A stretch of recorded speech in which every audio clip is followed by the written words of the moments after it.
Hello mga kabibig, welcome back sa ating bagong YouTube channel. Ito ang pinakamaingay na YouTuber sa lahat ng YouTube. Ako si Kabibig, maglabag-labag na dyan with evidence. Nako, Senator Amy Marcos nagmaldita kay Princess Abante. Bardagulang Amy Marcos versus Princess Abante. Sino ang nasupalpal? Sino ang napahiya? Kasi itong si Abante, Princess Abante ba, meron siyang statement regarding sa comment ni Senator Amy Marcos noon sa San Juanico Bridge. Ang statement kasi ni Senator Amy Marcos, ito ang sinabi. Sabi ni Senator Amy Marcos ba tungkol sa San Juanico Bridge, kailangan din natin tanungin kung ano naging, ito pala, from 2018 to 2025, ang liliit-liit lang ng binibigay na budget sa San Juanico Bridge maintenance. Halos pintura lang yata at konting rehab. Sinagot ito ni Attorney Francis Abante, natural, tagapagsalita ni Tambalusos ni Martin Romualdez. So kailangan niyang protektahan ang kanyang boss amo. So ito ang sagot ni Princess Abante. Kailangan din natin tanungin si Amy Marcos kung ano ang naging ambag niya bilang senador sa pangangalaga ng San Juanico Bridge. Gusto niyo makita ang statement ha? Ito, ganito pag sinupalpal ni Princess Abante si Senator Amy Marcos. Grabe, no? Ambag-ambag na ang pinag-uusapan. Grabe. Wala bang naambag si Senator Amy Marcos sa Juanico Bridge? So eto mga bibig. Siguro si Senator Amy, since she is very much concerned, talangan din natin tanongin ano naging ambag niya bilang senador na kasama naman sa tungkulin niya ang pag-ayos ng budget ng bansa dun sa pangangalaga ng San Juanico Bridge. Budget ng bansa. Di ba unang mag-deliberate ng budget ng ating bansa ay ang Kongreso? Tapos ipasa sa Senado, tapos pag-uusapan doon, mag-Senate hearing sila. So dapat mali ang sagot ni Princess Abante. Dapat nagsimula sa Kongreso. Ano bang nagawa ng Kongreso tungkol sa San Juanico Bridge? Ano bang naibigay ng Kongreso tungkol sa... Tama naman si Senator Amy Marcos Diba? Bakit tatanungin mo si Senator Amy Marcos tungkol sa kung ano ang kanyang ambag kung sa budget pa lang nandun na, konti lang ang ibinigay para sa Juanico Bridge. Pintura lang. Ano yun? Pintura at saka, ano yung isa mga kabibig? Binibigyan lang ng pintura. Pampintura lang pala. Diba? Pampintura at konting rehab. So ano magagawa ni Senator Amy Marcos kung yun ang nakalatag sa budget? Diba mga kabibig?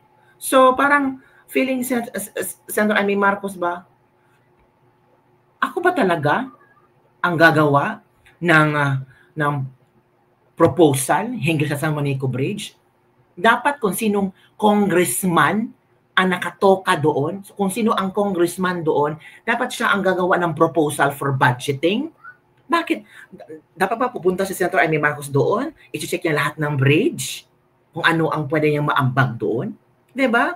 Diba? Kaya nga, meron tayong mga congressman, mga gobernador, mga mayor, local government, LGU, para tingnan kung ano ang pangailangan sa komunidad. Sila na ang gagawa ng mga proposal, sa budgeting. Hindi yan trabaho ng ating senador. So ito ang komento ni Senator Amy Marcos. Naglabas talaga ng official statement sa Senator Amy Marcos. Hindi niya pinalagpas itong pagmaldita ni Princess Abante. So kung maldita itong si Princess Abante, mas pinakamaldita itong si Senator Amy Marcos. Ano ang reply ni Senator Amy Marcos kay Princess Abante, mga kabibig? Ito ang reply ni Senator Amy Marcos. Ayan ha. Official statement of the Office of the Senator Amy Marcos. Matapos ang ilang pag-uusisa sa kondisyon ng San Juanico Bridge, dedma ang DPWH as a speaker. Kayo pala ang may kasalanan. Princess Abante, many times tiningnan ang San Juanico Bridge, ang kondisyon ng San Juanico Bridge. DEDMA ang DPWH at ang speaker. 'Di ba? So dapat sila ang nanguna. 'Di ba? 451.4 million lamang ang alokasyon para sa rehabilitasyon ng tulay mula taong 2018 hanggang 2025. My goodness, ang liit lang. Tapos that bridge connects Samaran Leyte. Tapos ito lang, 451.4 million from 2018 to 2025. Ako pa mismo ang nagtanong kung saan nilaan ang bilyong pondo na kalagay sa GAA na 4.7 billion para sa iba't ibang proyekto sa Maharlika Highway. Oh, buti pa sa Senator Amy Marcos nga ang nag-brought up, nagtanong tungkol sa 4.7 billion.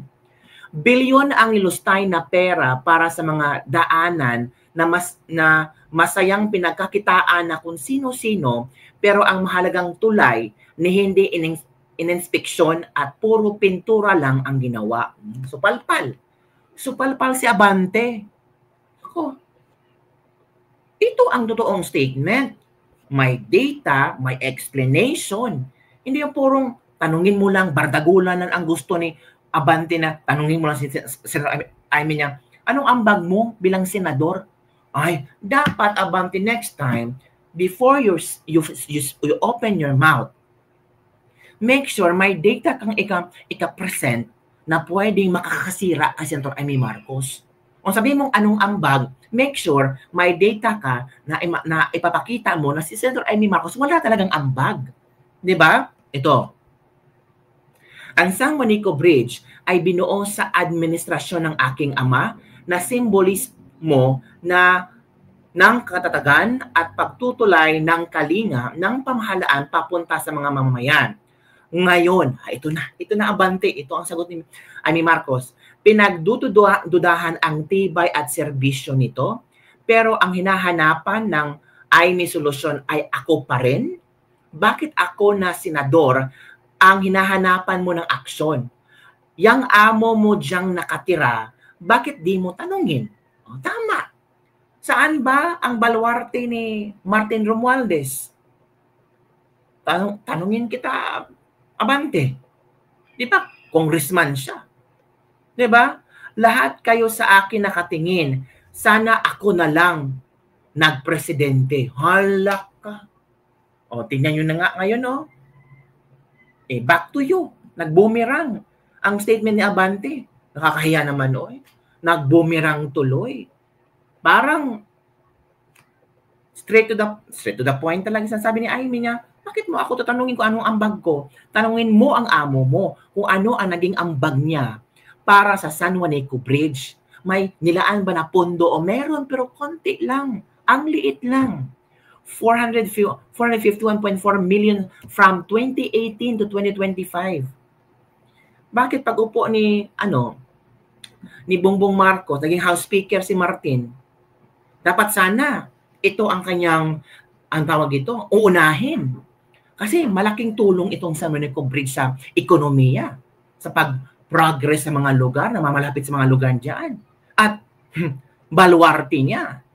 Pero anong ginawa niya? Nagmunmod ng pera para ayuda. Dapat sana inuna niya ang mga infrastructure projects para maging maganda ang lugar niya. Pero hindi Diba? Yan na. Napahiya tuloy kayo.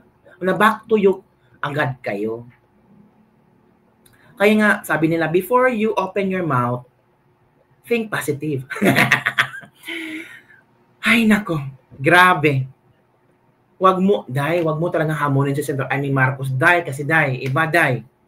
Talagang maback to you, masupalpal ka talaga, mapahiya ka talaga Spokesperson ka pa naman, you bring all the congressman, ikaw yung tagapagsalita, ikaw yung tagapagtanggol nila, and make sure kung tagapagtanggol ka, you have all the data gathered para to support your statement.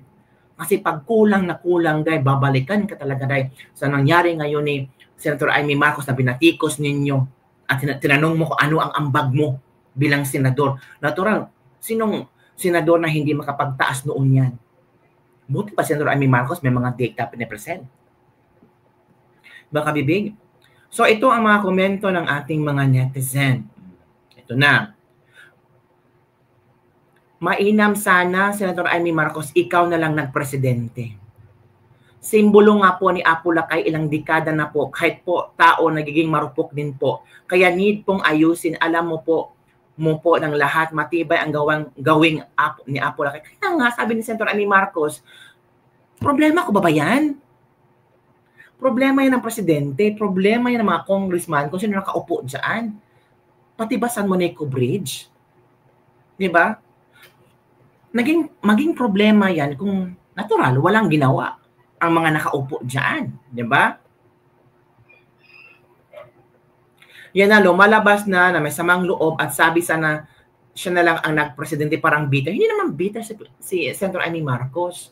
Kasi nakikita na niya for 3 years. Walang pagbabago sa Pilipinas. Hindi bitter to.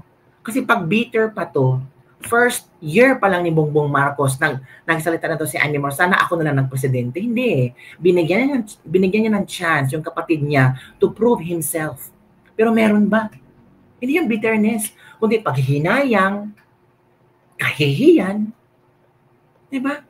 Ay nako, yung ibang tao ba, iba yung pag-interpret, no? Dapat kasi lawakin mo ang pag-intindi mo sa statement ni Senator Amy Marcos. Kasi kung puro, kung nakita mo lang, puro, ang galing ni BBM, ito, ay, close-minded ka. Kasi hindi ka nahihirapan. Don't tell me, hindi ka nagugutom ngayon. Diba, mga kabibig? So, yan lang po, mga kabibig, ang ating latest libak-libak for today, na back to you, si Princess Abante. Nakatikim ng pagkamaldita si Princess Abante kay Senator Amy Marcos. Bardago lang Amy versus Princess. Amy Marcos, sana siya na lang daw nagpresidente kumpara kay BBM. Naku, yun na. Don't forget to like, subscribe, and share this video para sa mga latest trending news na ating pag-usapan. Bye everyone. See you next time.